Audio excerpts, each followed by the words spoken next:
gender inequities, racial inequities are very impervious to change. It can be very hard to change them, but cultural change is inevitable.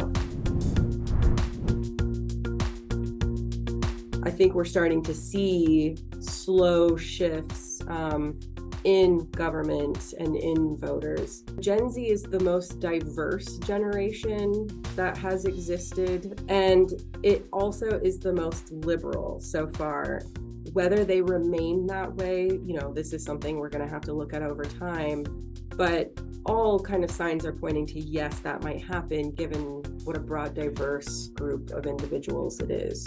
I do think that some of what we're seeing in terms of the growth of women in government, for example, is a byproduct of changing cultural norms. We just don't know yet quite the long-term effects that will have on government.